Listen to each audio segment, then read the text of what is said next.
At 6:47 a.m. on a Tuesday morning in Los Angeles, Dr. Amara Reyes stood in Operating Room 7 of Evergreen Medical Center, her hands trembling as she prepared the anesthesia cart.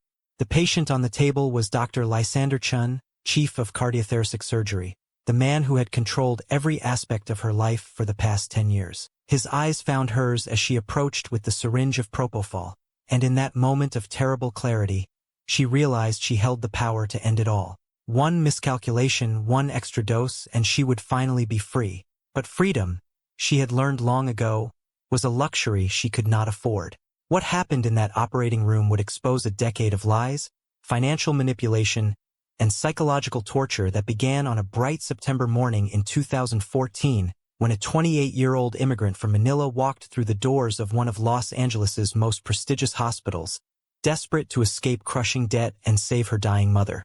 Amara Cortez arrived in Los Angeles with a suitcase containing 3 sets of scrubs, 2 medical textbooks, and a photograph of her family standing outside their modest home in Quezon City. She had graduated top of her class from the University of Santo Tomas Medical School, where professors praised her steady hands and exceptional ability to calculate drug dosages with split-second precision.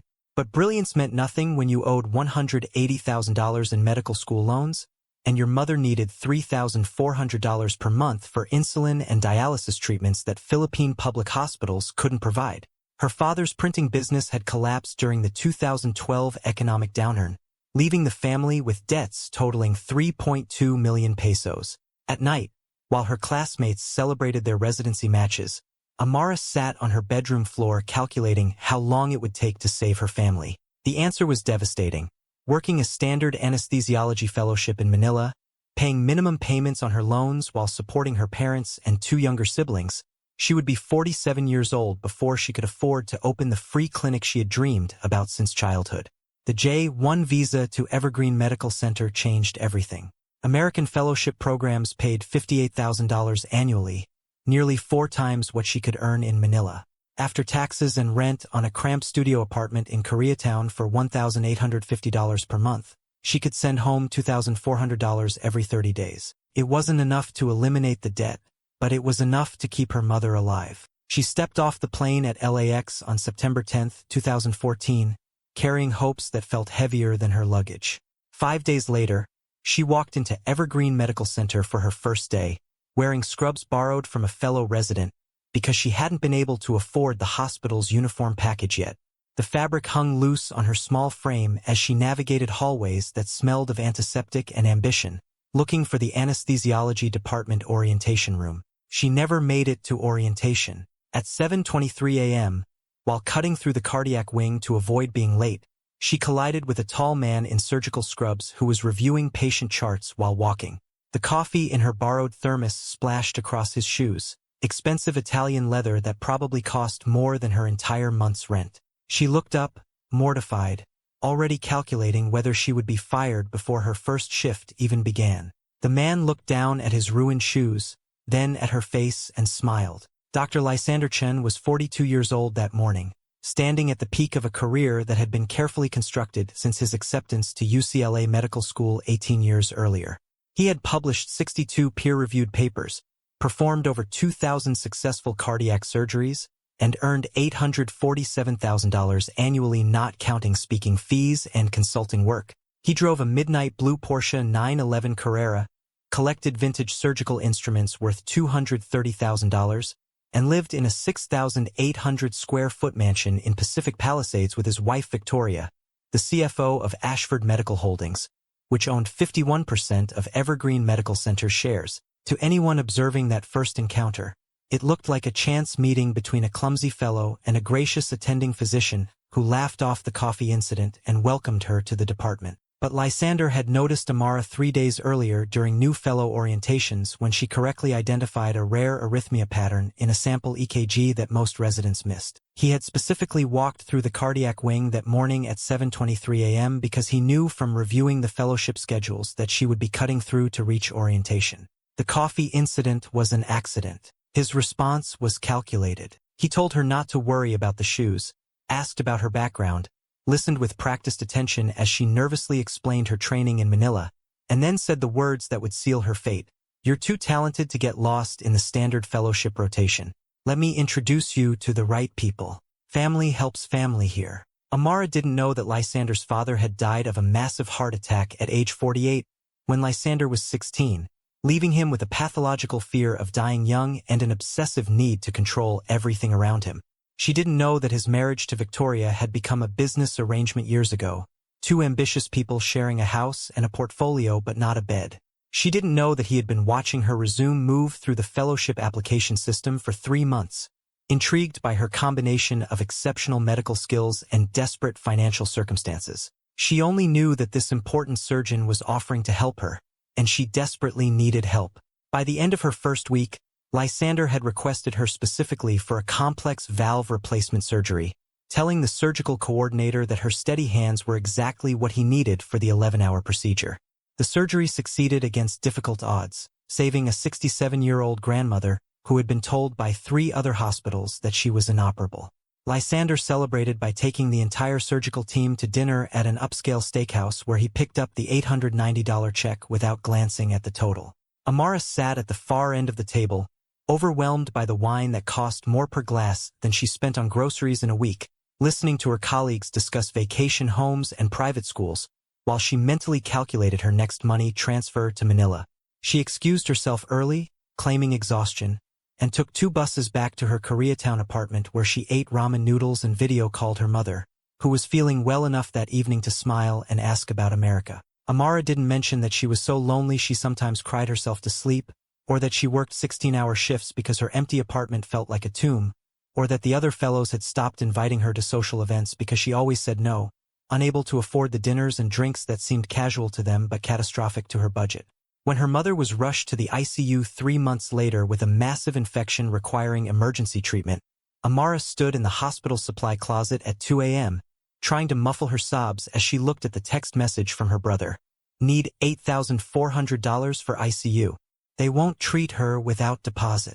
Her savings account showed $847. She had already maxed out the 1 credit card she qualified for as an immigrant on a temporary visa. The only valuable possession she owned was her deceased grandmother's gold necklace, worth perhaps $300 if she could find a pawn shop that wouldn't cheat her. She was sliding down the wall to sit on the floor, defeated and desperate, when the supply closet door opened and Lysander found her there. What Lysander did next would later be described by prosecutors as textbook predatory grooming, but in that moment, with Amara's face wet with tears and her voice breaking as she tried to explain about her mother, it felt like salvation. He listened to the whole story, asked about the specific costs, and then pulled out his personal checkbook and wrote a check for $8,400 while she watched in stunned silence. When she tried to refuse, overwhelmed by the amount, he closed her fingers around the check and said the words that would become her chains. Pay me back whenever you can. There's no rush. Family takes care of family, and you're part of my surgical family now. She deposited the check the next morning, transferred the money to Manila, and watched her mother stabilize over the following week while she sat in the hospital break room calculating repayment schedules. At $500 per month, it would take 17 months. She could do this. She would do this. She started a ledger in a small notebook, writing $8,400 loan from Dr. Chan at the top of the first page, planning to record every payment until the debt was cleared.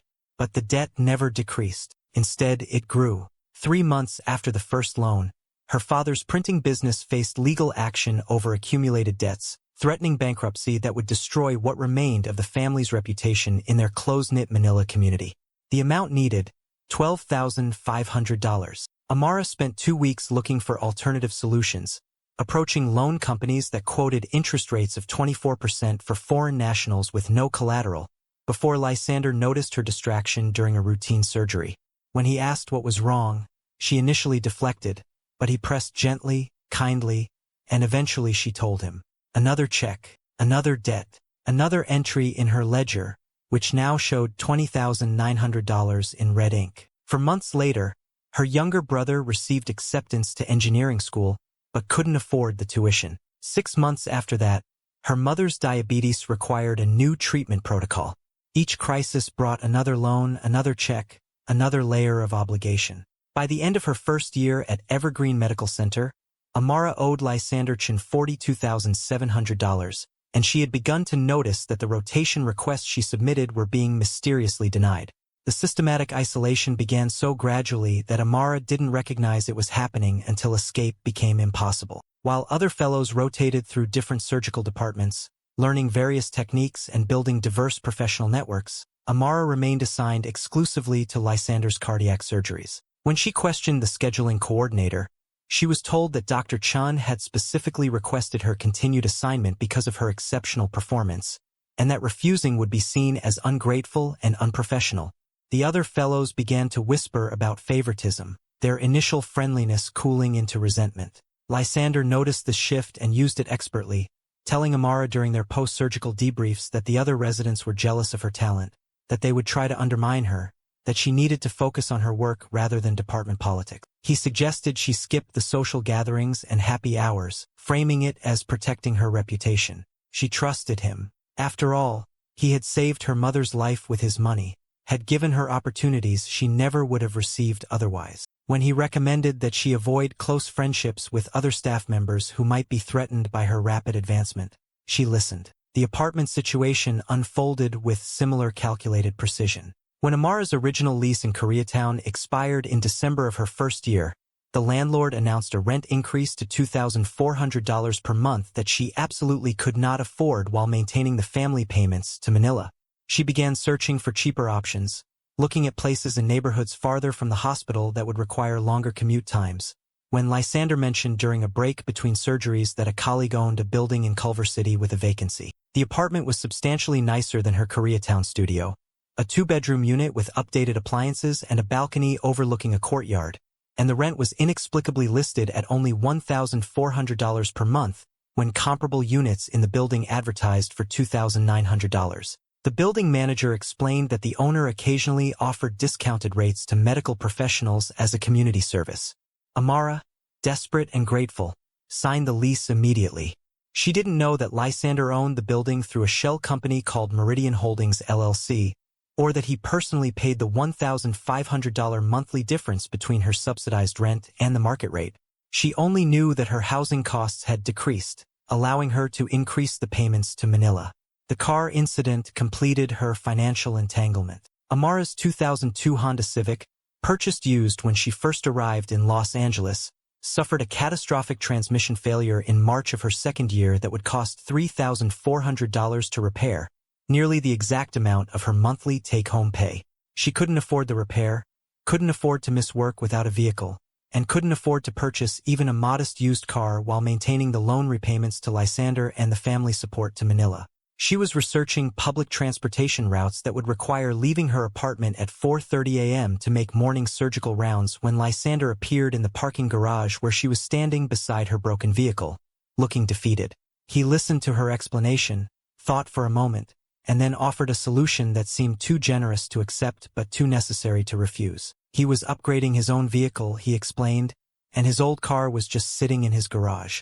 She could use it just temporarily until she got back on her feet financially. The 2019 Lexus ES350 he handed her the keys to was worth $38,000, but he insisted the title remain in his name for insurance purposes, promising it was simpler that way. She drove it off the lot feeling simultaneously grateful and somehow more trapped. The first kiss happened on January 14, 2016, in Lysander's private office at 11:47 p.m.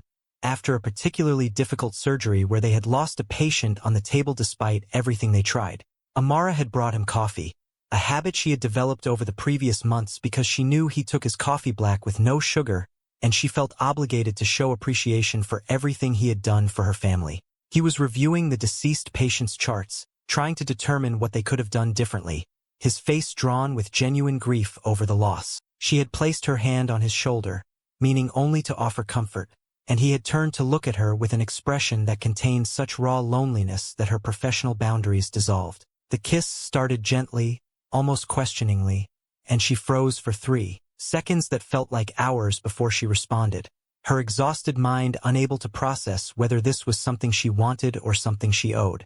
When they finally separated, both breathing hard, she saw her reflection in the window behind his desk, a woman in rumpled scrubs, dark circles under her eyes from chronic sleep deprivation, looking simultaneously terrified and resigned. Security cameras throughout the hospital recorded her leaving his office at 11:58 p.m., her hair disheveled and her hands shaking as she walked to the parking garage alone, already knowing that everything had changed and nothing could ever go back. The affair that began in January 2016 evolved over the following 3 years into a routine so carefully orchestrated that it became invisible to everyone except the two people living it.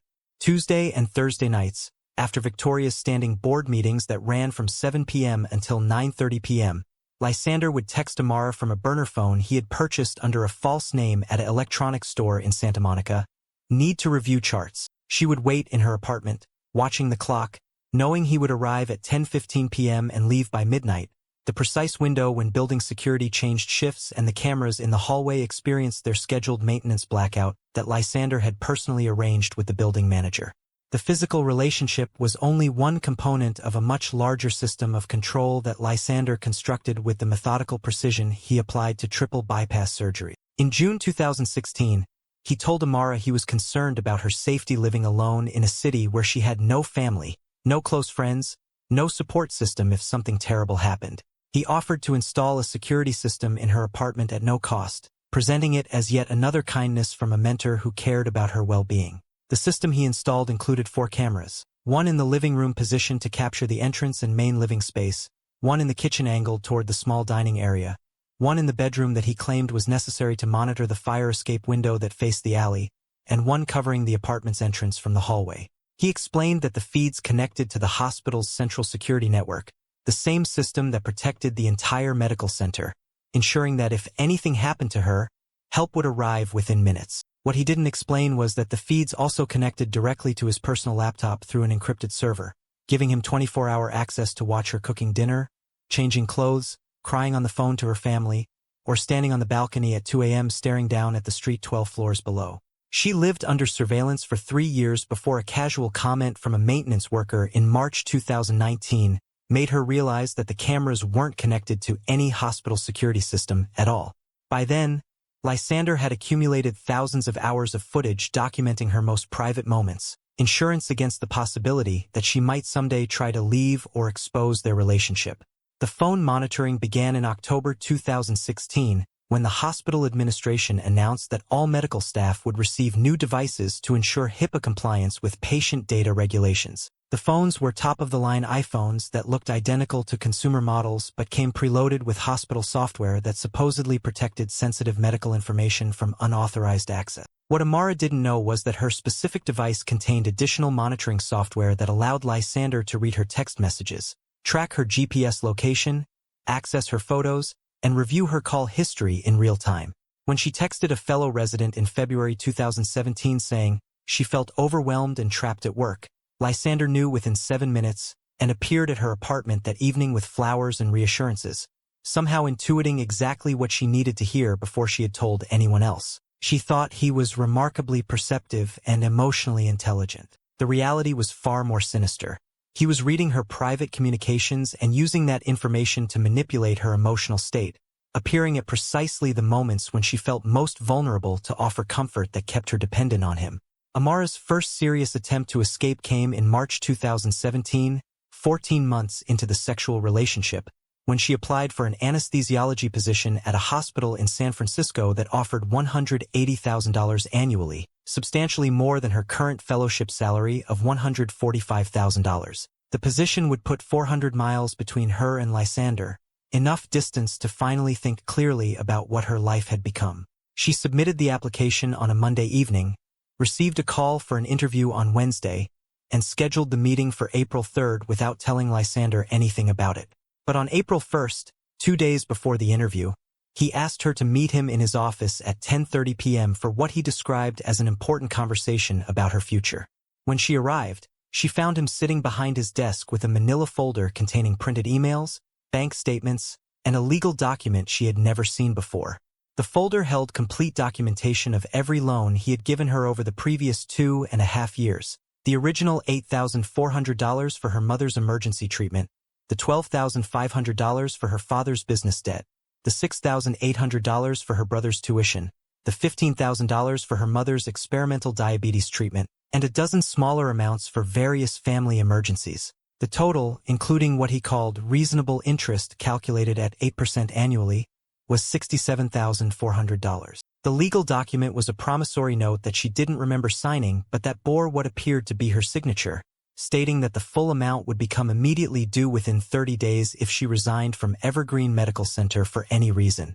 Lysander didn't yell or threaten. Instead, he cried, actual tears running down his face, as he told her how devastated he was that she wanted to leave him after everything they had shared, everything he had sacrificed to help her family survive. He talked about his loveless marriage, his cold wife who cared more about hospital profit margins than human connection, how Amara was the only authentic relationship in his entire life. He spoke for nearly an hour while she sat frozen in the chair across from his desk, watching her escape route close like a surgical incision being sutured shut. Then he shifted tactics, his voice hardening as he reminded her that hospital policy required all employee debts to be settled before resignation, and that failure to repay would result in legal action, damage to her credit that would make future employment difficult, and potential complications with her visa status.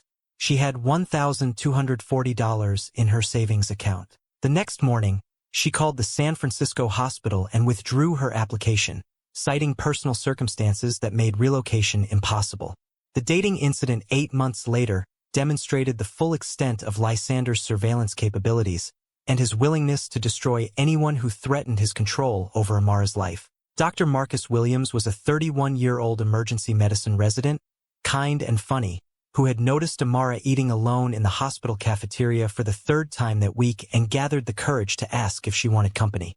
They talked for 40 minutes about their families, their career goals, and their shared experience of working impossible hours while trying to maintain some semblance of normal life. When he asked if she wanted to get dinner sometime at an actual restaurant where the food wasn't served on plastic trays, she surprised herself by saying yes. They went to a small Italian place on Wilshire Boulevard on a Saturday evening in August 2018, and for 3 hours, Amara felt like a normal person having a normal date with someone who didn't own her apartment or monitor her phone or hold financial leverage over her entire family's survival. Marcus walked her to her car at the end of the night, gave her a gentle kiss on the cheek, and said he would call her the next week to plan their second date. 48 hours later, Marcus was summoned to the chief of medicine's office and informed that a sudden opening had emerged in the hospital's rural physician program in Montana, and that his exceptional skills made him the ideal candidate for immediate transfer.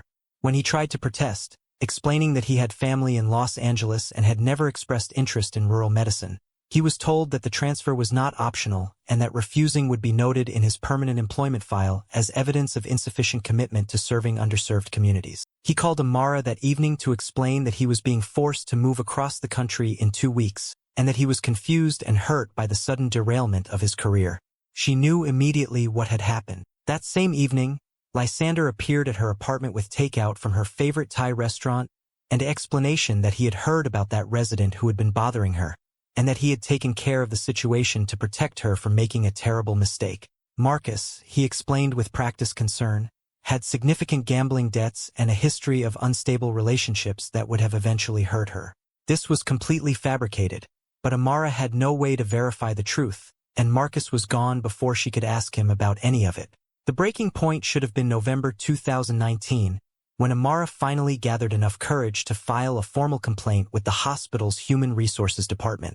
She spent 2 weeks drafting a 14-page document that detailed the inappropriate relationship with her superior, the financial coercion through strategically deployed loans, the controlled housing and transportation arrangements, the blocked career advancement opportunities, and her growing suspicion about surveillance in her apartment. She documented specific dates, included copies of loan agreements and text messages, and explained how she had tried multiple times to end the relationship but had been prevented through threats of financial ruin and professional destruction. On November 18, 2019, at 9 a.m., she handed the complaint to Margaret Whitmore, the HR director who had worked at Evergreen Medical Center for 22 years, and who listened to Amara's story with what appeared to be genuine concern and professional sympathy. Margaret took detailed notes, asked clarifying questions about timeline and specifics, and promised a thorough investigation that would be handled with complete confidentiality to protect Amara from any retaliation. That afternoon at 2:47 p.m., Margaret called Victoria Ashfordson, the hospital's board chair and CFO, to inform her that a serious allegation had been made against Dr. Lysander Chun by a female subordinate. Victoria immediately called her husband, who was between surgeries, and relayed the basic information without revealing that she was reading from a copy of the actual complaint that Margaret had already sent to her secure email. By 6:15 p.m., Lysander had the complete 14-page document in his possession, delivered through a chain of loyalty that ran from Margaret to Victoria to him. He appeared at Amara's apartment at 8:30 p.m., letting himself in with a key she hadn't known he possessed, and stood in her living room holding the printed complaint in one hand while his other hand remained eerily calm at his side. His voice when he spoke was soft, almost wounded, as he asked her how she could try to destroy him after everything he had done for her family, after all the money he had given her, after all the opportunities he had created for her career. He showed her the updated financial accounting, $89,300 in total assistance over 5 years, all documented with dates and amounts and legal language that made it clear this was enforceable debt, not gifts. Then he sat on her couch and explained what would happen next with the calm rationality of a surgeon reviewing a procedure. The HR investigation would conclude that no evidence of misconduct existed, that Dr. Cortez had filed allegations based on misunderstandings and perhaps cultural differences in interpreting professional mentorship, and that future complaints of this nature would be considered grounds for termination. He would forgive this betrayal because he loved her and understood that she was under tremendous stress from her family obligations and the demands of fellowship training. They would continue their relationship with renewed understanding that some boundaries existed for her protection, not his convenience. And she would never, ever try something like this again because the next time she attempted to expose their relationship, he would not protect her. The debt would be called immediately. Her visa status would be reported as fraudulent, based on documentation he had already prepared claiming she had accepted money in exchange for sexual favors, which technically constituted illegal work activity under her J-1 visa terms. The medical board would receive evidence of medication errors he had fabricated in patient files. Her career would be destroyed, her family would lose their only source of financial support, and she would be deported back to Manila in disgrace. The next morning, Margaret Whitmore called Amara into her office and delivered the findings of the investigation with professional efficiency. After thorough review, no evidence of misconduct had been found, and Dr. Cortez was advised that filing false allegations against senior staff members was a serious violation of hospital policy that would not be tolerated again. The complaint file was sealed and marked unfounded in the system. Amara walked out of that meeting knowing that she had no allies, no advocates, no escape routes that Lysander hadn't already blocked. She went home that night, stood on her balcony, and looked down at the street 12 floors below for 47 minutes, calculating whether the fall would kill her instantly or leave her paralyzed and even more helpless than she already was. What kept her from jumping wasn't hope, but obligation. Her mother needed medication, her father needed money to avoid bankruptcy, her siblings were still in school depending on the payments she sent home every month. She was trapped in a cage built from love and debt and fear, and the only way out was through. By January 2024, 10 years after Amara first walked into Evergreen Medical Center, she was a ghost inhabiting her own body. Her medical records, if anyone had bothered to review them comprehensively, told a story of systematic deterioration. Prescriptions for Ambien 10 mg for sleep that never came naturally anymore, Xanax 2 mg 3 times daily for anxiety attacks that struck without warning during routine surgeries, Lexapro, 20 mg each morning for depression that had settled into her bones like chronic pain, and propranolol 40 mg as needed for the panic attacks that made her heart race and her hands shake so badly she had to hide in supply closets until they passed. Her weight had dropped from 132 pounds when she arrived in America to 108 pounds on her 5 feet 4 inches frame, giving her a skeletal appearance that patients sometimes noticed and colleagues occasionally commented on before she deflected with practiced excuses about food sensitivities or increased running mileage. Her hair, once thick and black and shining, had thinned from stress until she could see her scalp through the strands when she looked in the mirror each morning before work. She avoided video calls with her family because they had started asking why she looked so sick, why her eyes had dark circles that made her look 20 years older, why she never smiled anymore. The final unbearable cruelty came on January 8, 2024, when Amara's mother died in Manila from kidney failure, a complication of the diabetes that had been managed for years through the treatments Amara's money had funded. Her brother called at 3 a.m. Los Angeles time to tell her that their mother had passed peacefully in her sleep, and that the funeral would be held in 5 days according to Catholic tradition, and that the family needed Amara to come home to help make arrangements and say goodbye to the woman who had sacrificed everything to put her through medical school. Amara requested emergency bereavement leave from the hospital's scheduling coordinator, explaining that she needed 1 week to attend her mother's funeral and support her grieving father. The request moved through the standard approval chain, from the coordinator to the department head to the chief of surgery, who happened to be Lysander Chin. He denied the request personally, sending Amara a text message at 6:30 a.m. that explained he understood her grief, but they had scheduled surgeries that week, including 3 high-risk procedures that required her specific expertise, and that her mother would certainly understand that patients' lives had to take priority over funeral attendance. He offered to send an extravagant $5,000 flower arrangement to the funeral, which he did, an obscene display of white orchids and roses that cost more than most Filipino families spent on the entire funeral service. Amara attended her mother's funeral via Zoom, sitting in a hospital supply closet at 9 p.m. on January 13th, wearing her scrubs because she had come directly from a surgery, watching on her phone as her family lowered her mother's casket into the ground while she wept silently behind a locked door. 20 minutes into the service, her phone buzzed with a text from Lysander. Need you in or in 20 minutes. Emergency triple bypass. Patient is coding. She closed the Zoom call, wiped her face, took 2 Xanax from the bottle in her pocket, and walked to operating room 7 to help save a stranger's life while her mother was buried on the other side of the world. That night, standing on her balcony at 2 a.m., she didn't just think about jumping. She calculated the exact dosage of fentanyl that would stop her heart, drafted a suicide note on her phone that she didn't send to anyone, and sat with her legs dangling over the edge until sunrise, held back only by the knowledge that her father and siblings still depended on the $2,100 she sent home every month. What Amara didn't know during those dark months of early 2024 was that Victoria Ashfordson had finally noticed her husband's suspicious behavior and hired a private investigator to document his activities. Franklin Pierce was a 58-year-old former LAPD detective with 28 years of experience in surveillance and infidelity investigations who charged $300 per hour plus expenses and guaranteed results within 2 weeks.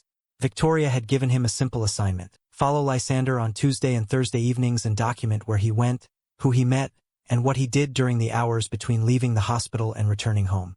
Pierce spent 14 days conducting surveillance, taking 347 photographs, and compiling a report that confirmed what Victoria had suspected for months. Her husband was having an affair with a young Filipina anesthesiologist who worked at his hospital. The photos showed Lysander's car parked outside Meridian Towers, showed him entering the building at 10:15 p.m. and leaving at 11:58 p.m., showed him and Amara standing together in the hospital parking garage engaged in conversations that looked far too intimate for professional colleagues. Pierce delivered his findings to Victoria on April 30, 2024, along with background research that revealed the apartment building was owned by a shell company traced back to Lysander's personal assets, and that substantial financial transfers had occurred between Lysander's accounts and accounts belonging to Amara's family in the Philippines. Victoria read the investigator's report in her private office at the hospital, studying each photograph with the analytical precision she applied to financial statements and quarterly earnings reports.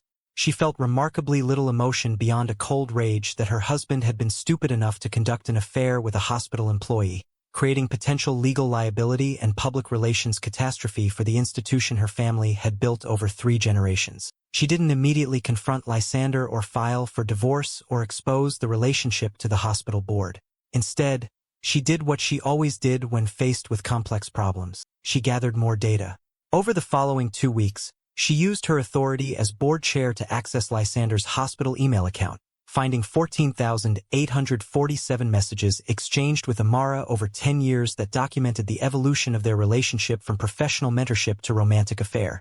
She obtained their text message records through the hospital's communications system, discovering thousands of messages that ranged from loving to threatening to explicitly controlling. She reviewed the surveillance footage from hospital cameras, finding hundreds of hours showing them together in his office, in stairwells, in empty conference rooms during hours when most staff had gone home. Then Victoria made the phone call that would change everything.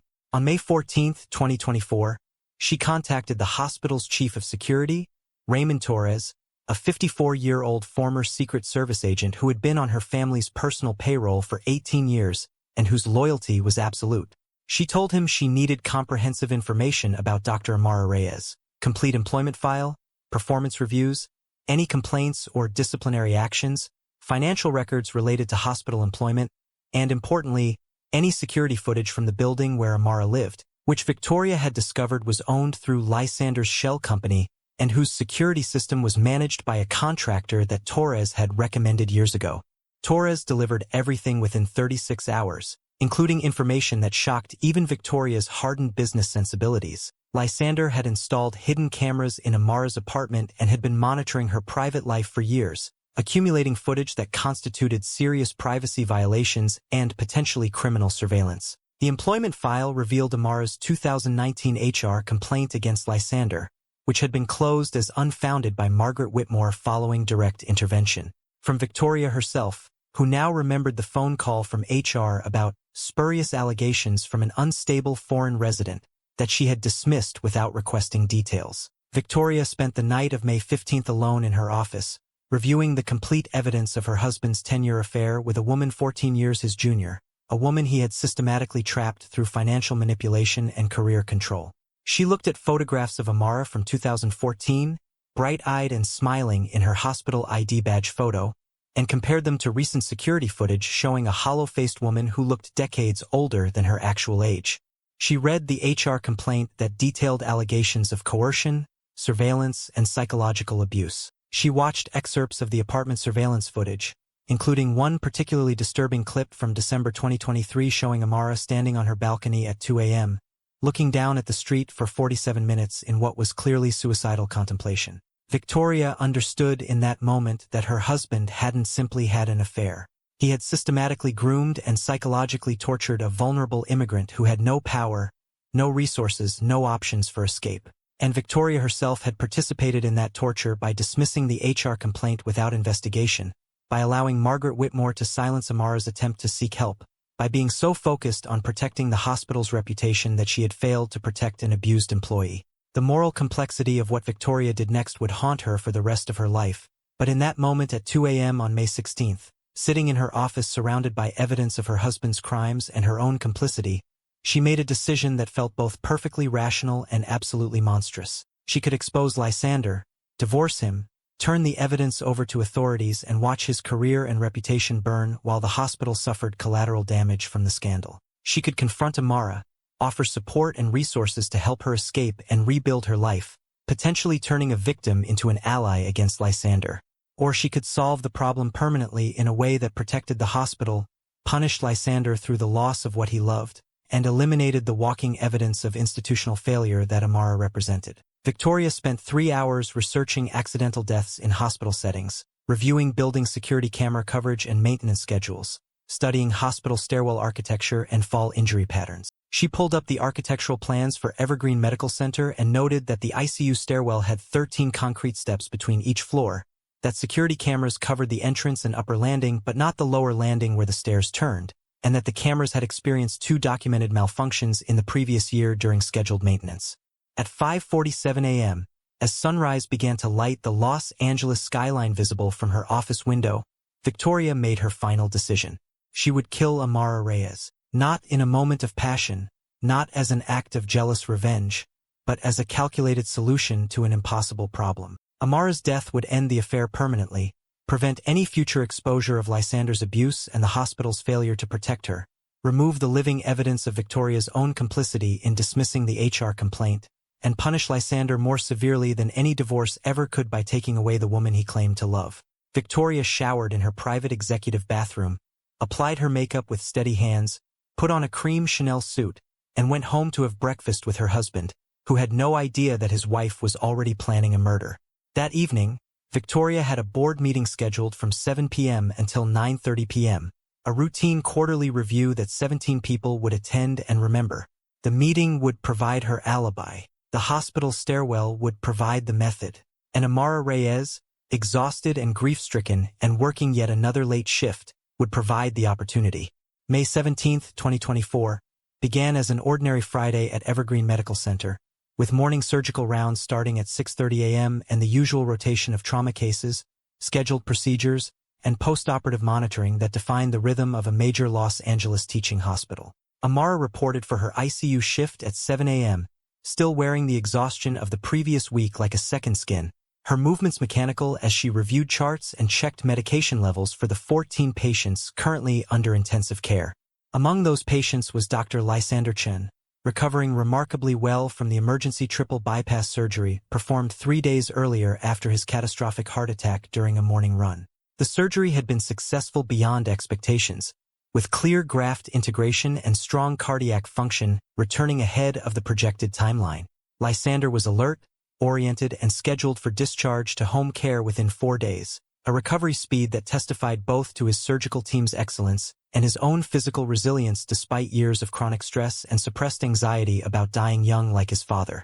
Victoria had visited Lysander twice that day, appearing at 9 a.m. with fresh flowers and medical journals she knew he enjoyed, and again at 2 p.m. with updates on hospital business that she delivered while sitting beside his bed and holding his hand with what appeared to observers as genuine marital devotion.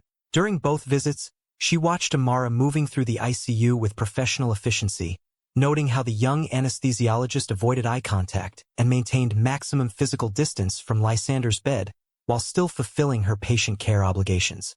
Victoria studied Amara's body language, the way her shoulders hunched protectively when she entered the room, the tremor in her hands when she reviewed Lysander's medication chart, the speed with which she completed necessary tasks before retreating to the nurse's station. She observed a woman living in a state of perpetual fear, and Victoria felt absolutely no sympathy. At 4 p.m., Victoria left the hospital and went to her office to prepare for the evening's board meeting, but not before sending a carefully worded email to Raymond Torres, the chief of security, mentioning that she would be personally inspecting the stairwell camera systems that evening after the board meeting concluded, as part of her ongoing review of safety infrastructure upgrades that the board had been discussing for the quarterly budget. The board meeting proceeded exactly as Victoria had planned, with 17 members present for discussions of financial performance, expansion proposals, and physician recruitment strategies. Victoria chaired the meeting with her characteristic precision, guiding conversations efficiently through the agenda while mentally tracking the time. At 9:15 p.m., she excused herself for a bathroom break, a perfectly normal interruption that none of the board members would later remember as unusual or suspicious. She walked down the executive corridor at her normal pace, her heels clicking against the polished floor, passing 2 nurses and a resident who nodded respectfully as she passed. She turned into the stairwell access near the executive wing, a route that appeared on security footage as her walking toward the administrative bathrooms, but the cameras had a blind spot at the stairwell door itself, a gap in coverage that Victoria had personally verified 3 days earlier during her inspection of the security system. She descended 2 flights of stairs quickly but quietly, moving with purpose toward the ICU level where she knew Amara would be finishing her shift documentation. Amara's schedule was predictable because Lysander had controlled it for 10 years, and Victoria had reviewed enough surveillance footage to know her routines precisely. The shift officially ended at 7 p.m., but Amara always stayed late to complete paperwork, often working until 9:30 or 10 p.m. before heading home. She consistently used the service stairwell to reach the parking garage rather than the main elevators, a habit formed from years of trying to avoid unnecessary interactions with colleagues who had long ago stopped being friendly after witnessing what they interpreted as favoritism from Lysander. Victoria had timed her exit from the board meeting to coincide with the exact window when Amara would be walking down those stairs, alone and exhausted after a 14-hour shift. The stairwell was empty when Victoria entered at the 4th floor landing, the overhead fluorescent lights casting harsh shadows against the concrete walls painted institutional beige. She heard footsteps above her, the soft squeak of medical clogs against the steps, and she waited with her back against the wall, heart rate steady at 68 beats per minute, breathing controlled and calm. Amara appeared on the landing above, her attention focused on her phone as she typed a message to her brother in Manila about sending next month's money transfer. She was halfway down the first flight when Victoria stepped into her path and spoke her name. Dr. Reyes. Amara's head snapped up, her face draining of color as she recognized the woman blocking her path, the wife of the man who had controlled her life for a decade, the board chair who had the power to destroy what remained of her career with a single phone call. Mrs. Chun, Amara began, but Victoria interrupted with calm authority. We need to talk. Walk with me. It wasn't a request but a command, delivered in the same tone Victoria used in board meetings when she expected immediate compliance. Amara hesitated, her instinct screaming danger, but her ingrained pattern of obedience to authority figures overrode her survival instincts. She descended the stairs slowly, maintaining several steps of distance between herself and Victoria, who turned and walked ahead toward the landing between the third and fourth floors. They stood facing each other on that landing, 13 concrete steps descending below them to the next floor, with no witnesses and no cameras capturing what happened next. Victoria's voice when she spoke was eerily calm, almost conversational, as she delivered the words she had rehearsed a dozen times in her mind. I found everything. The emails, the money transfers, the cameras in your apartment, the HR complaint you filed that I personally dismissed without reading. I know about the affair. I know he trapped you. I know you tried to leave and he threatened you with debt and deportation. I know all of it. Amara's legs weakened, her hand reaching for the stairwell railing to steady herself as she tried to process how much Victoria knew and what it meant for her future. Please, you have to understand. I tried to stop it. I never wanted. But Victoria cut her off again, stepping closer. You fucked my husband for 10 years. You took money from my family. You destroyed my marriage. The words were delivered without emotion, like a prosecutor reading charges, and Amara felt panic rising in her chest. He controlled everything. Amara's voice broke as she tried to explain what 10 years of psychological torture felt like, tried to make this powerful woman understand that she had been a victim, not a willing participant. He owns my apartment, my car, he monitors my phone, he has cameras watching me sleep, he threatened to have me deported if I left, he has $89,000 in debt that he can call anytime he wants. My family will lose their house if I stop sending money. She was crying now, 10 years of suppressed grief and rage and fear pouring out in a flood of desperate justification. Victoria listened to this confession without changing expression, watching Amara fall apart with the clinical detachment she might apply to reviewing a failing financial report. When Amara finally stopped talking, gasping for breath between sobs, Victoria delivered the observation that confirmed Amara's worst fears. I read your HR complaint. Every word. Do you know who closed that investigation without looking into a single allegation? Me. You came to the hospital for help, and I silenced you to protect my husband's reputation. So yes, Dr. Reyes, I understand exactly what happened to you. And I understand that my daughter watched her father call you his in front of me 3 days ago. Do you know what that does to a family?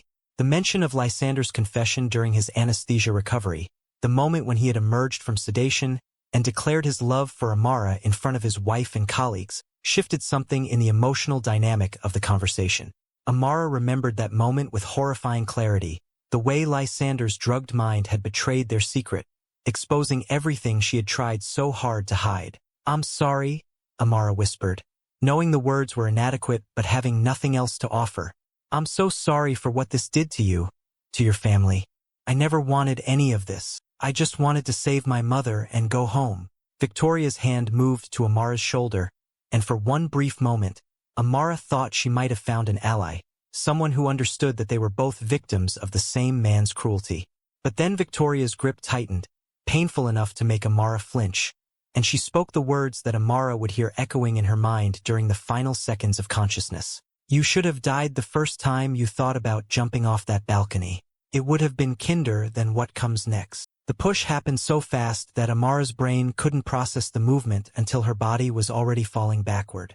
Victoria's hand moved from shoulder to chest, a single hard shove with the full weight of her body behind it, and Amara's feet left the landing. Her eyes widened in shock rather than fear because she genuinely didn't understand what was happening until gravity took over and pulled her down the 13 concrete steps. Her head struck the third step with a crack that echoed in the enclosed stairwell, snapping her neck to the side with force that caused immediate neurological damage. Her body tumbled, limbs flailing without coordination, striking the 8th step hard enough to fracture 3 ribs before the final terrible impact of her skull against the concrete landing below. The sound of that final impact would stay with Victoria forever, a wet crunch that signified irreversible trauma to the brain contained within bone that had shattered on contact. Amara lay motionless on the landing, her body arranged in the unnatural position of someone whose spine had been catastrophically damaged, blood beginning to pool beneath her head, where skull fragments had pierced scalp. Victoria walked down the stairs slowly, her heels making measured clicks against concrete as she approached the broken body below. She knelt beside Amara and checked for a pulse, finding it faint and irregular, the dying rhythm of a heart that would stop within minutes. Amara's eyes were open, still conscious in some terrible way, unable to move or speak but aware enough to know she was dying. Victoria leaned close to Amara's ear, and whispered the final words that Amara would ever hear from another human being. "You came to this country to save your family. Instead, you destroyed mine. But don't worry, I'll make sure your father and siblings get the money they need.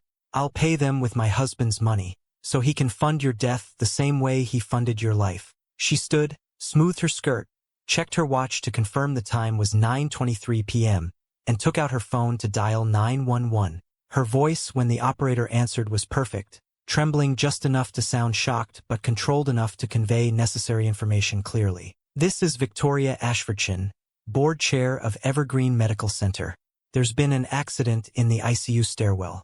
Dr. Amara Reyes has fallen. She's not breathing. Please send help immediately." The emergency response was swift and professional, with paramedics arriving at the stairwell within 4 minutes of Victoria's call. They found her kneeling beside Amara's body, having performed what she described as basic first aid while waiting for help, though in reality she had simply watched the young woman die. The paramedics loaded Amara onto a gurney and rushed her to the emergency room where trauma surgeons assessed her injuries: basilar skull fracture, C4, C5 vertebral fracture with complete spinal cord transection, traumatic brain injury with massive intracranial hemorrhaging, and internal bleeding from ruptured organs. The prognosis was clear to everyone who reviewed the scans. Amara Reyes would not survive these injuries, and even if some miracle kept her heart beating, she would never regain consciousness. Victoria stayed in the emergency room, playing the role of concerned hospital administrator, authorizing the trauma team to use whatever resources necessary to save Dr. Reyes, a valued member of their medical family. She personally called Amara's emergency contact, her brother Miguel in Manila, to break the news that his sister had suffered a terrible accident at work and that the prognosis was grave. The police arrived at 9:47 p.m., 2 LAPD officers named Martinez and Kim who handled accidents on hospital property and who approached the investigation with the assumption that this was a tragic workplace incident rather than a crime requiring intensive investigation. They interviewed Victoria in a private consultation room where she delivered a statement that was detailed enough to sound credible but vague enough to avoid contradiction with physical evidence. She explained that she had left her board meeting to use the restroom, had heard a noise in the nearby stairwell that sounded like something falling, and had investigated to find Dr. Reyes lying injured on the landing. She had immediately called 911 and stayed with the victim until help arrived. The board members confirmed that Victoria had left the meeting around 9:15 p.m., and security footage showed her walking toward the administrative wing at that time, which was consistent with her statement. The officers requested footage from the stairwell itself, and Raymond Torres, the chief of security, pulled up the files with apologetic efficiency. What the security footage showed would become the foundation of the official investigation report. At 9:17 p.m., Amara Reyes entered the stairwell at the 4th floor access door, clearly visible on the overhead camera. From 9:17 p.m. to 9:24 p.m., the timestamp displayed a technical error message indicating corrupted data, a gap of 7 minutes where no footage was recorded. At 9:24 p.m., the footage resumed showing Victoria Ashfordson entering the stairwell from a different access door on the 3rd floor, discovering Amara's body on the landing, and immediately taking out her phone to call for help. Torres explained to the officers that the stairwell cameras were part of an older security system that had experienced intermittent failures over the past year, problems that he had documented in maintenance reports, and that the hospital board had been discussing funding to replace. The officers noted this in their report, accepted the technical explanation without skepticism, and concluded their preliminary investigation with the assessment that Dr. Reyes had likely fallen while walking down the stairs, possibly due to exhaustion, distraction, or medical event such as a dizzy spell. Amara died at 3:47 a.m. on May 18th, after her family in Manila made the agonizing decision to withdraw life support following video consultation with the trauma team. Her father, Ricardo Reyes, had watched his daughter's brain scans on a laptop screen while doctors explained that she had no meaningful brain activity remaining and that her body was being kept alive only through mechanical intervention. He had wept while making the decision to let her go, telling the doctors through a translator that his daughter had worked so hard, had sacrificed so much for their family, and that she deserved to rest now. Victoria was present in the hospital during those final hours, having stayed overnight supposedly to ensure the family received whatever support they needed during this terrible time. She watched the monitors flatline, heard the final tone that signified cardiac death, and felt nothing except relief that the problem had been solved. The official cause of death was recorded as traumatic injuries sustained from accidental fall, and the medical examiner who reviewed the case saw no reason to question that conclusion given the physical evidence and witness statements. The internal hospital investigation that Victoria personally commissioned was assigned to Margaret Whitmore, the HR director who had buried Amara's abuse complaint 5 years earlier and who understood without being told explicitly that her job depended on reaching the correct conclusions. Margaret assembled a review committee that spent 10 days examining Dr. Reyes's employment history, work schedules, and personal circumstances to determine what factors had contributed to this tragic accident. The committee's findings painted a picture of a dedicated physician who had been suffering from severe occupational burnout. Her work schedule averaged 78 hours per week for the previous 3 months, including 7 double shifts and only 2 days off in April. Her medical records revealed prescriptions for sleep aids, anxiety medication, and antidepressants consistent with physician burnout syndrome. Several colleagues provided statements describing how tired and distracted she had seemed in recent weeks, though none of them had reported concerns to management or offered assistance. The committee's final report concluded that Dr. Reyes's death was a preventable tragedy resulting from a combination of overwork, inadequate mental health support, and institutional failure to recognize warning signs of physician distress. Victoria held a press conference on May 20th, standing in front of Evergreen Medical Center with reporters from local news stations and medical publications gathered to cover the story of a young doctor who had worked herself to death in America's demanding healthcare system. She wore a simple black dress and minimal makeup, her voice carrying appropriate grief and determination as she spoke about Dr. Amara Reyes's dedication to patient care, her journey from the Philippines to become an excellent anesthesiologist, and the hospital's failure to protect her well-being. Victoria announced the establishment of the Amara Reyes Memorial Fund with an initial donation of $1 million from her personal foundation, money that would support physician mental health programs, work-hour monitoring systems, and counseling services for medical staff experiencing burnout. The media coverage was uniformly sympathetic, praising Victoria's compassionate response to tragedy and her commitment to preventing future deaths. Not a single article mentioned the affair with Lysander, the 10 years of financial and psychological control, or the HR complaint that had been buried. Amara was transformed through death into a martyr for physician wellness, her actual story erased and replaced with a sanitized narrative that served the hospital's reputation. The silencing of alternative narratives happened through a combination of explicit threats and implicit understanding of power dynamics. Victoria called an emergency meeting of department heads on May 21st where she delivered a clear message. Speculation about Dr. Reyes's personal life was disrespectful to her memory and would be treated as workplace harassment subject to immediate termination. The HR department sent a memo to all 2,847 hospital employees, reminding them that gossip about deceased colleagues violated hospital policy and professional ethics. The few staff members who had suspected an affair between Lysander and Amara understood that speaking publicly about those suspicions would cost them their jobs, and so they remained silent. The affair was erased from official history, existing only in private conversations and knowing glances that faded over time as people moved on to other scandals and tragedies. Amara's family received notification of her death, along with devastating grief and unexpected financial support. Victoria established a trust fund of $500,000 for the Reyes family, presented as the hospital's recognition of Amara's years of dedicated service and sacrifice. Ricardo Reyes, Miguel, and Sofia accepted this money with overwhelming gratitude, seeing it as evidence that their daughter and sister had been valued and respected by the institution she had served. They never learned about Lysander, never learned about the affair or the abuse or the surveillance or the cage that Amara had lived in for 10 years. They never learned that the money came from Lysander's personal account, transferred by Victoria as a final punishment forcing her husband to pay for his mistress's funeral and his victim's family's future.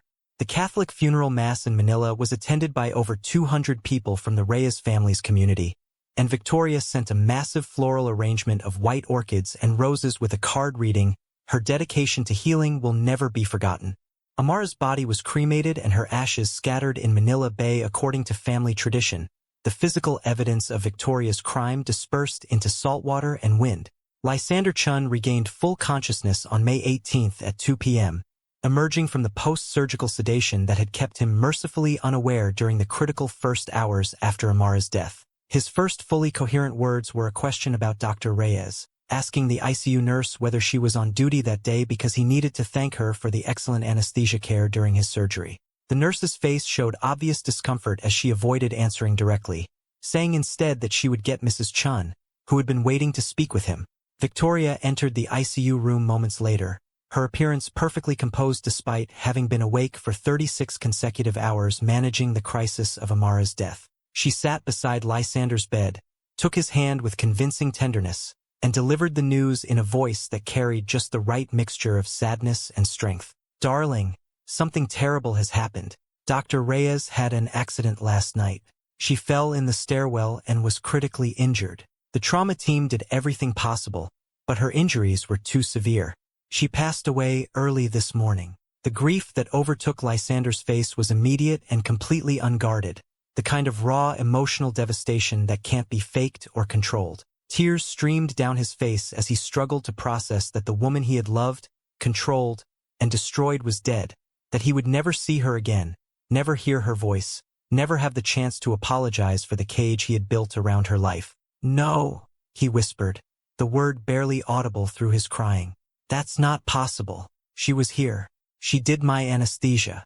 She kept me alive." Victoria watched her husband weep for his mistress with clinical detachment, noting how his grief seemed more profound than any emotion he had shown during their 25-year marriage, confirming what she had already known. Amara had mattered to him in ways that Victoria never had. She allowed him several minutes of uncontrolled sobbing before beginning the process of shaping his understanding of what had happened. "I know you worked closely with her. She was an excellent physician. Everyone is devastated by this loss." Lysander's questions came in fragments between sobs, his medical mind trying to understand the mechanism of injury and death even while his heart was breaking. "What happened? How did she fall? Was she sick? Did she have a stroke or seizure?" Victoria provided answers that adhered to the official narrative. Amara had been working extremely long hours, was exhausted and grief-stricken over her mother's recent death, and had apparently lost her footing while walking down the stairs after a 14-hour shift. The fall had caused catastrophic head and spinal injuries. She had died peacefully after life support was withdrawn, surrounded by hospital staff who had cared deeply about her. Lysander listened to this explanation while searching Victoria's face for some sign of accusation or anger about the affair, some indication that she knew the truth about his relationship with Amara. But Victoria's expression showed only the concern of a devoted wife supporting her husband through the shock of losing a valued colleague. "Did she say anything before she died?" Lysander asked, his voice desperate. "Was she conscious? Was she in pain?" Victoria squeezed his hand and lied with perfect sincerity. "She never regained consciousness after the fall. She didn't suffer." This answer seemed to provide Lysander with some small comfort, though his grief remained overwhelming and all-consuming. Over the following days of his hospital recovery, Victoria visited daily, bringing flowers and books and updates on hospital business, playing the role of supportive wife with flawless consistency. She never mentioned the affair directly, never confronted him with the evidence she had compiled, never showed any indication that she knew the truth. This restraint was strategic rather than compassionate. Victoria understood that uncertainty would torture Lysander more effectively than accusations. He couldn't be sure how much she knew, couldn't predict when or how she might use that knowledge against him, and so he existed in a state of perpetual anxiety that complicated his physical recovery. On May 25th, when Lysander reviewed his bank statements from his hospital bed tablet, he discovered a $500,000 withdrawal from his personal account that he hadn't authorized. He called Victoria immediately to ask about it, and she explained with casual warmth that she had established a memorial fund for Dr. Reyes's family in the Philippines, knowing that he would want to help given how closely they had worked together. "I used your money because I thought you'd want to contribute personally to supporting her family," Victoria said. "I hope that was all right." Lysander couldn't speak for several seconds, understanding with perfect clarity that his wife had used his money to pay for his dead lover's funeral, that she knew everything and was punishing him with exquisite cruelty. "That was very thoughtful," he finally managed to say. "Thank you." Victoria smiled. "Of course, darling. That's what family does." The word family hung in the air between them, loaded with meaning that Lysander couldn't fully interpret, but that filled him with dread about what his future held. He was discharged from the hospital on May 30th and returned to the Pacific Palisades mansion that had become unfamiliar during his 2-week absence. Victoria had personally overseen his homecoming, arranging for cardiac rehabilitation equipment in the home gym, hiring a private nurse for the first week of recovery, and restructuring their living arrangements in ways that Lysander initially interpreted as caring attention to his medical needs but gradually recognized as the foundation of a new system of control. The first change was financial. Victoria announced that they would be consolidating all accounts for tax efficiency and estate planning purposes, a reasonable suggestion given his recent cardiac event and mortality concerns. Lysander's personal account was closed and merged into joint accounts that Victoria managed, giving her complete visibility into every transaction. His credit cards were replaced with joint cards that generated statements Victoria reviewed monthly. The second change was professional. Victoria informed him that she was implementing new transparency protocols for senior hospital leadership following concerns raised during the investigation into Dr. Reyes's death about inadequate oversight of physician work conditions. Lysander's private office, which had been his sanctuary for conducting both legitimate hospital business and his affair with Amara, was relocated to a glass-walled space on the main administrative floor where his activities would be visible to anyone passing in the hallway. The new office had no door locks, no privacy, and no possibility of secret meetings. His schedule would be managed by a new assistant, Rebecca Zhao, a 44-year-old administrator whose primary loyalty was to Victoria rather than Lysander. The third change involved his communication devices. Victoria explained that his old phone and computer represented security risks given the sensitive patient data he accessed, and that the hospital was upgrading all senior staff to new devices with enhanced encryption and monitoring capabilities. Lysander's new phone and laptop came preloaded with software that Victoria could access remotely, allowing her to track his location, read his messages, and review his browsing history. The fourth change restructured their home life. Victoria announced that she would be converting one of the guest bedrooms into her private suite, claiming that Lysander's recovery required he avoid the stress of normal marital intimacy and that separate sleeping arrangements would be healthier for both of them during this transition period. Lysander understood that this separation was permanent, that his wife would never share his bed again, that their marriage had become a business arrangement devoid of physical or emotional connection. Within 2 weeks of his return home, Lysander realized he was living in a cage nearly identical to the one he had built for Amara, except his cage was constructed from marital law and institutional authority rather than debt and immigration threats. On June 20th, Lysander attempted to confront Victoria about the systematic control she had established over his life, requesting a private conversation in his new glass-walled office where anyone passing could see them talking but not hear the conversation. "The monitoring is excessive," he said, trying to maintain some dignity while acknowledging the power imbalance. "I understand you're concerned about hospital transparency, but this feels like you're treating me like a criminal."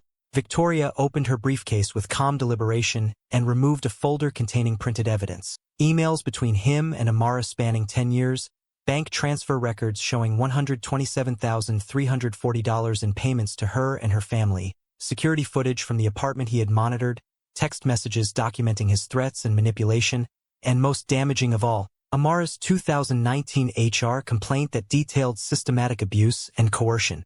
She spread these documents across his desk like a prosecutor presenting evidence to a jury. "You have 2 choices," Victoria said, her voice perfectly level.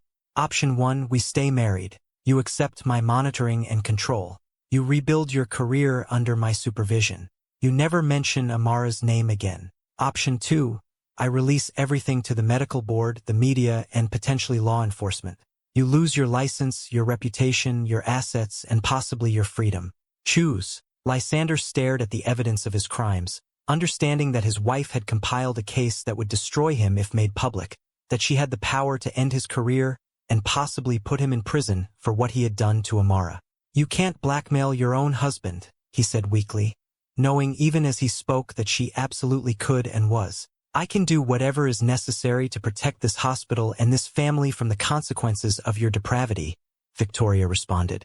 "Did you give Amara choices when she tried to leave? Did you accept her boundaries? No. You trapped her with debt and threats and surveillance. Now you're trapped. How does it feel?"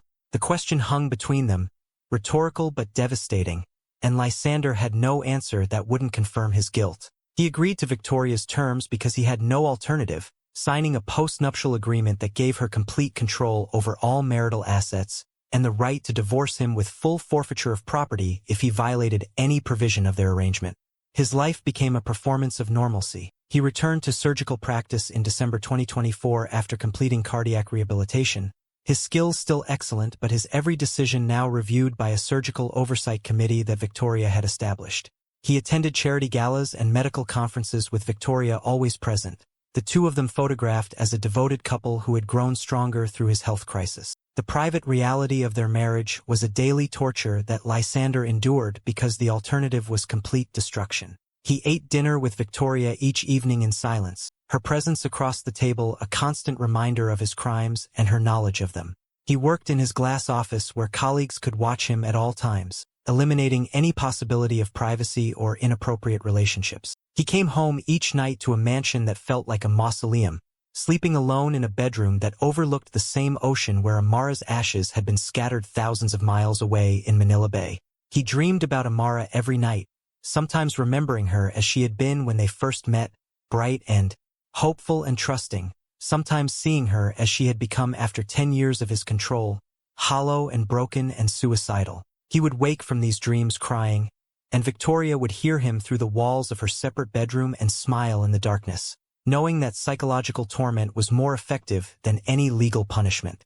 The Amara Reyes Memorial Fund exceeded all expectations, raising $4.2 million in its first year through donations from medical professionals, healthcare organizations, and philanthropists who were moved by the story of a young immigrant doctor who had sacrificed everything for patient care.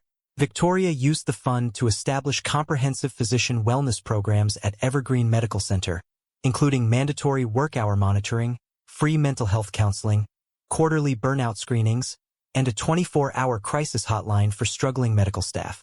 The programs were genuinely helpful to dozens of physicians who utilized the services, and Victoria was recognized as a healthcare leader who had transformed personal tragedy into institutional improvement.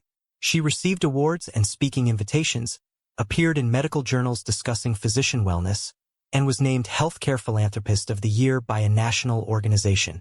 The irony of receiving awards for protecting physicians while having murdered one was not lost on Victoria, but she accepted the honors with grace and used them to further burnish her reputation.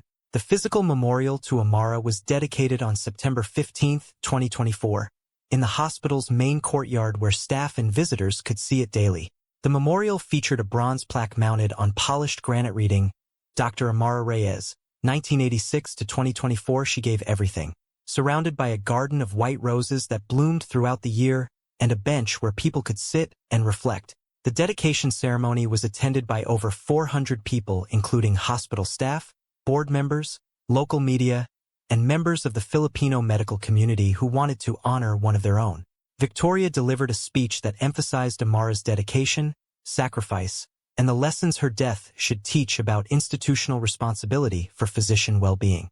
Lysander stood beside her during the ceremony, holding her hand for photographs, his face showing appropriate grief while his mind screamed with the knowledge that this memorial was a monument to his crimes and Victoria's perfect revenge.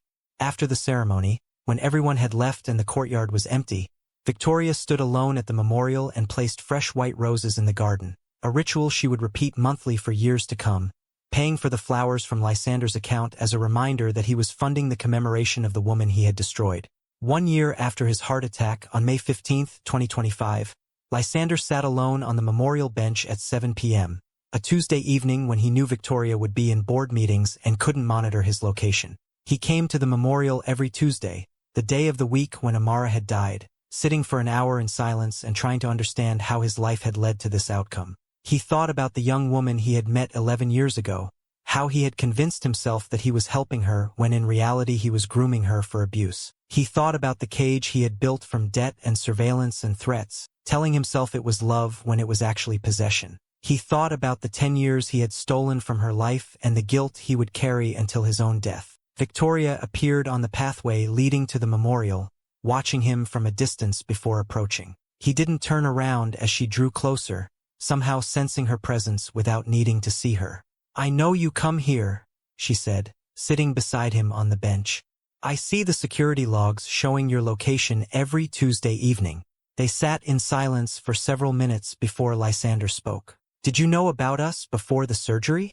Before I said her name while coming out of anesthesia.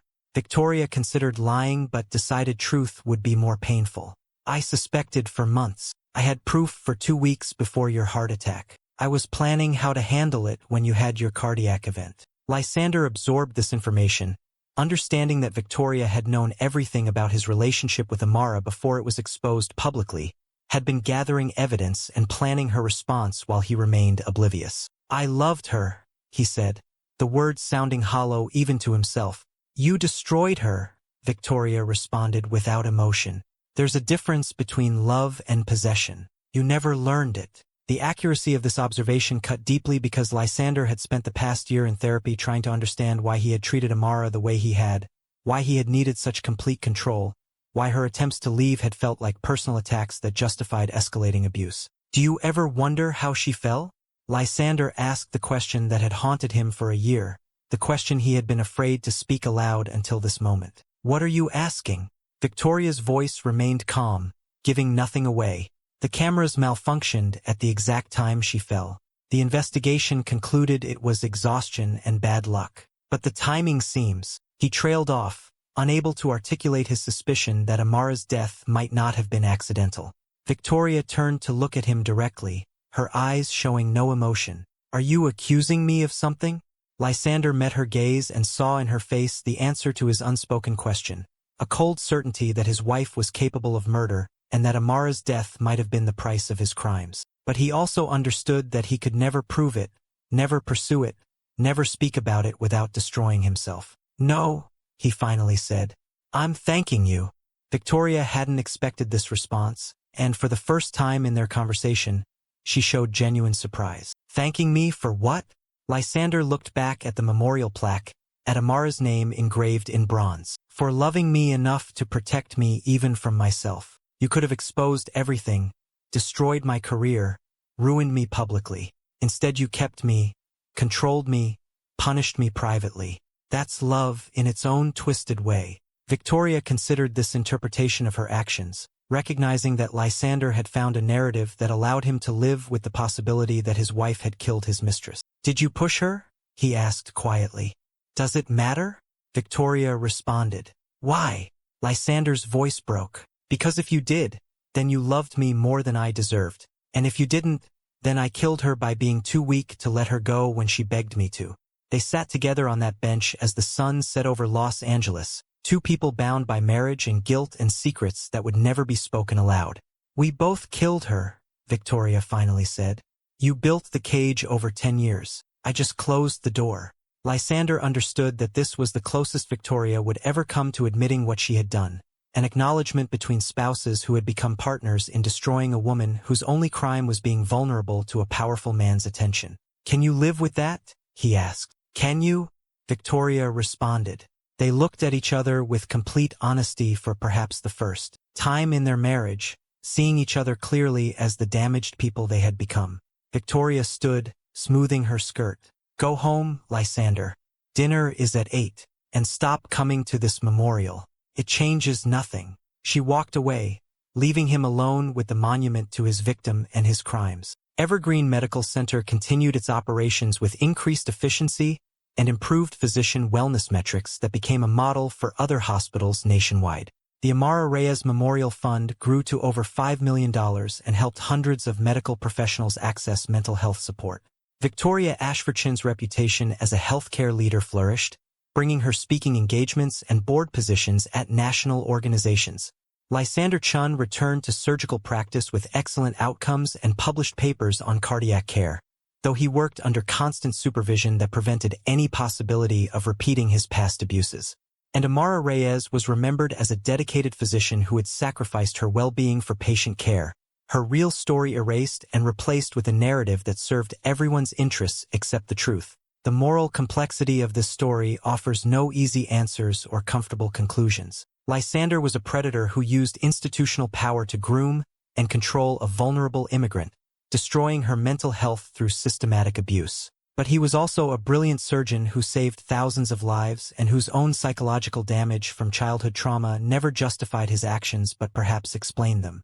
Victoria was a victim of her husband's betrayal who discovered his decade-long affair and the institutional failure that enabled it. But she was also a murderer who killed an abuse victim rather than the abuser, choosing reputation over justice. And Amara was a victim of financial desperation and power imbalance who made choices under coercion that still harmed an innocent spouse and family. The institution that employed them all failed at every level to protect vulnerable employees, prioritized reputation over accountability, and ultimately benefited from tragedy through publicity and philanthropic opportunities. The questions this story raises have no satisfying answers. Can victims become villains? Does institutional power always corrupt? Is murder ever justified as protection of family or reputation? Can the guilty ever escape themselves? The only certainty is that Amara Reyes died at age 38 on a stairwell landing in Los Angeles, far from her home and family, after 10 years of psychological torture that began with a spilled cup of coffee and ended with a push that lasted less than 2 seconds but destroyed 3 families forever. The powerful rewrote her story, the dead couldn't speak, and the guilty learned to sleep at night by telling themselves comforting lies about love and protection and doing what was necessary. And somewhere in Manila, Ricardo Reyes sits in the house that Amara's blood money helped save, looking at photographs of his daughter and believing she died serving others, never knowing that she died because she was caught between a predator's obsession and a wife's revenge, never knowing that both her life and death were orchestrated by people who claimed to love her but only ever owned her.